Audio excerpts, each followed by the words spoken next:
Hey, it's Megan. So I'm currently editing this video and I realized I left out a very important tidbit of information, that being that this is the first video of our channel. So my partner and I are dabbling in design and crafting and redoing our 1950s home that we purchased a little less than a year ago. We have pets, we have passions, and we'll be sharing lots of those things on this channel. You can clearly tell by this video that I am new at this. My camera doesn't focus, so there's chunks of time where I'm just a blur and I didn't even realize it because I just got so caught up in sort of the excitement of doing the thing. Not that a pantry reorganization is super exciting, but knowing that I was filming it to share was kind of a bigger thing, and I just think I got excited and took off. So I apologize for the shoddy quality of some portions of this, but I hope that you're able to get something out of this and maybe get some cool ideas for yourself. And please don't take this as the one way that we will be filming, because hopefully in the future we will get better at this, we will get better quality. I don't know, just we'll be better. So excuse the work in progress. Okay, thanks. Hi, it's Megan.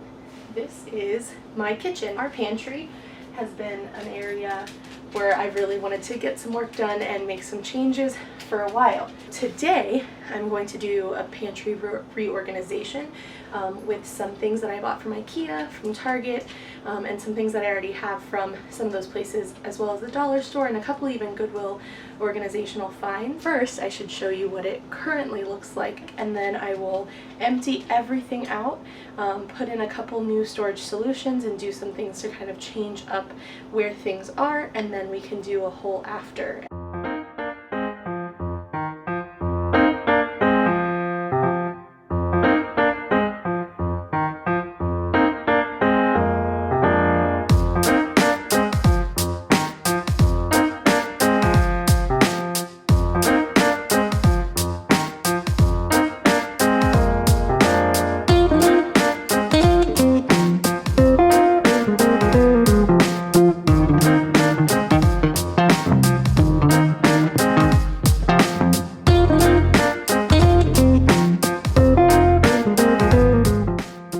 Wasn't too bad at all. It only took me about 8 minutes or so to empty out the cabinets. It's always amazing to me like how much can fit in such a small pantry.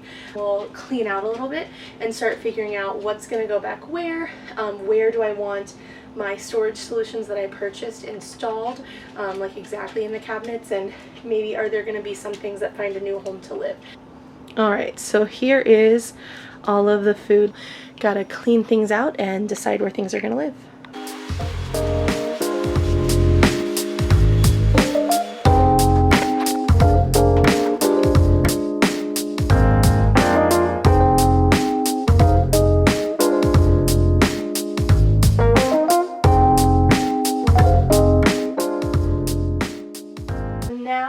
I'm going to first decide if my dog food is still going to live in here, and if so, if I can move that cabinet down at all and still have space for it. These cabinets do adjust to an extent, and this one cannot move because it's sort of the middle support piece between the two cabinets. So aside from that, I do have some wiggle, so figure out how these work for me. And again, I have those pull-out drawers, so I have to decide how many of those I'm going to use. I purchased 3, and figuring out where I might place those. I would like to not interfere too much with the bottom of each cabinet, like being able to use that as a place to store would be really helpful. That's something that I'm looking at now. Maybe I put one right underneath a cabinet and gain a little bit of space right underneath that can go all the way back for more low profile things, or maybe just immediate grab snacks. Now that I've put that out into the universe, I think that's a good idea. So I'm going to kind of fiddle around with how much space do I have on top of my dog food and kind of where we can go from there.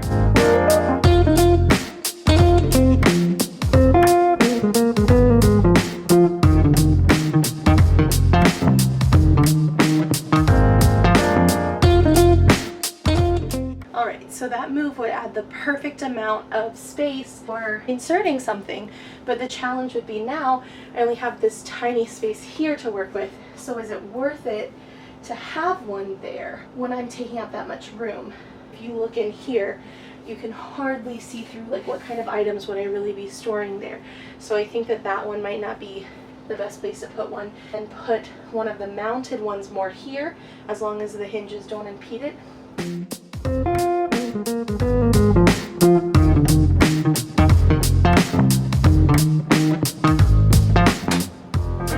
No! I broke one of them. I was totally right. I did have an extra one in one of my cabinets that holds glass. Don't know how that worked out, or I got that lucky, but no epic failures yet. Now what I do think I'm going to do here, because the cat food container does not take up that much space, is to put one of these guys to at least be able to store a couple little odds and ends like that. Okay, now that could be great, so I think that's where this first one's going to go. Now, doing IKEA projects, I may go ahead and shut this one off and then talk you guys through it later if I decide to share it, because this might take a little longer. I might get a little aggravated. Words might be used that I would like to not share on YouTube, but I will see if I can get this mounted to kind of give us extra storage and make this a really cool pull-out snack spot.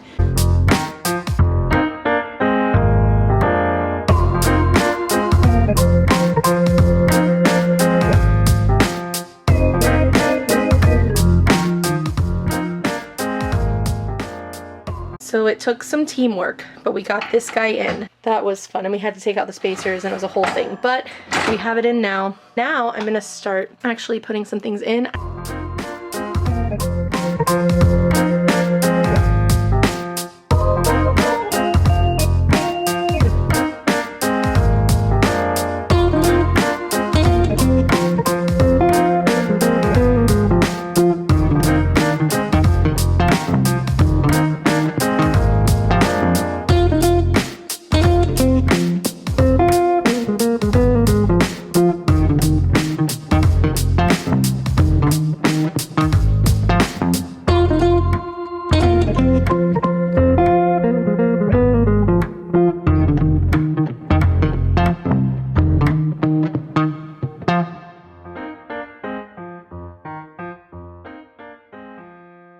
Here's the new ready to grab snack moments. Pre-packaged, ready to go snacks. Pull out, take what you want, and be good to go. I made sure to organize these so that the ones that are going to expire soonest are toward the front. That way when we use them, we're using up the old first so that things aren't going out of date. So now that I've done all of the base organization for the things that kind of have to live here, I'm going to get into some more fine-tuning organization. So a couple of the storage tubs that we already have kind of together, that way they're easy to pull out, because some of those just, it worked out really well to have two of the red bins next to each other. And also figuring out things like, what am I going to put to the side of these, what kind of larger containers am I going to put in front so that they're easy to move, where am I going to put some of my like kind of baking goods and dry goods and things like that. So now we get into a little more like fine-tuning. I'm going to start placing some of the other things and just kind of see where they hit.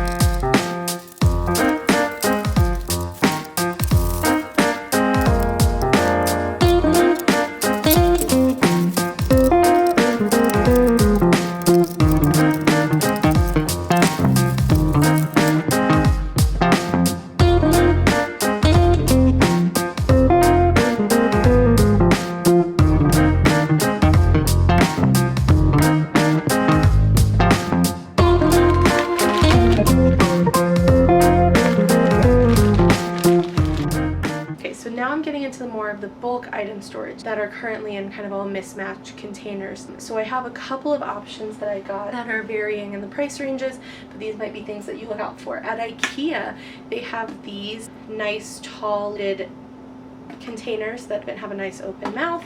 I also did get these from IKEA as well. Plastic lids for these with rubber gaskets that like clip down and really have a secure top.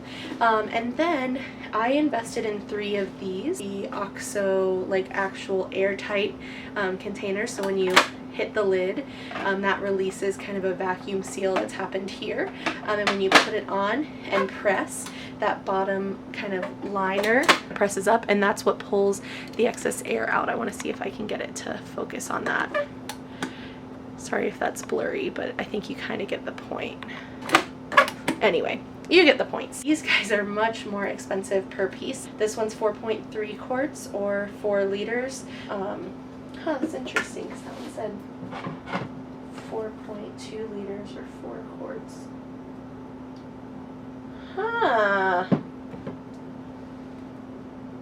We need to get together on our sizing. But anyway, this was like $18.99 US for one. This I really got to be an investment. I'm gonna put things that I really care if they get stale or not, things that I would normally throw away if they staled out.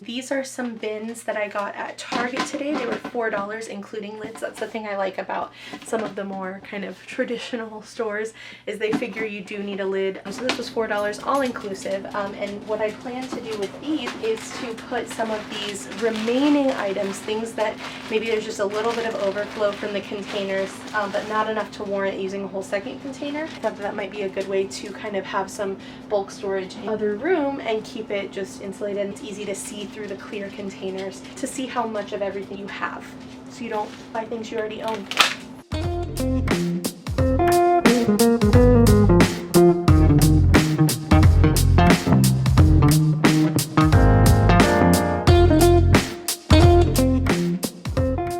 So now that we have a few things decanted and in clear containers, I'm going to start placing some of those as well and get some final ideas of where the last things are going to go.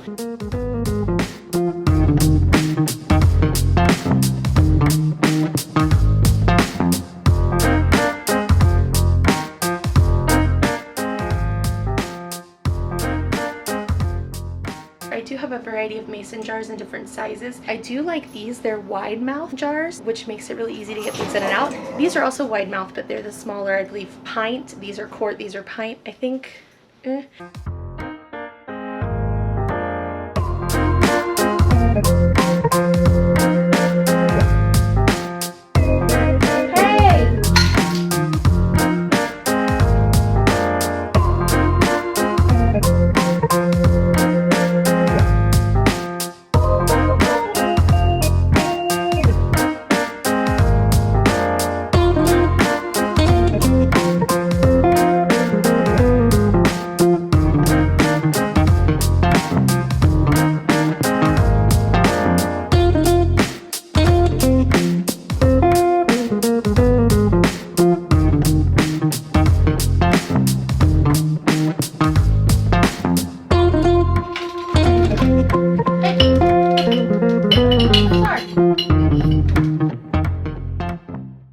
Alright guys, so here's the finished pantry. So at the bottom we have dog food, cat food, and some dry kind of storage items for baking and things like that, as well as baking goods. Out of the way but accessible. Then down here we have like pastas, sauces, things like that for most meals, rice and beans as well. Then here we have condiments, some overflow snacks that are in larger packages out of all the snacks that I showed you guys earlier, all of the canned food items with some chips in front. Here I've got all the like baking mixes and some ready to go oatmeal. Then up here I have overflow baking goods and dry goods. I've got my cereals and then Asian and kind of world foods behind. So that's the pantry. Sorry, my battery died again. I'm sure it wasn't fully charged when I started, beginners, man. But anyway, thank you guys for watching. I hope that this brought you kind of a budget-friendly and realistic way to maybe consider doing things for pantry reorganization. I will be linking a couple of videos that I had seen that kind of inspired me to start this myself, as well as linking the products that I used below. But other than that, it was really just a mixture of a couple of ideas that I saw of things to consider, and then just what I thought honestly would work for me, for my family, for the way that we live. I hope that you get something out of this. Thanks for watching, and see you next time.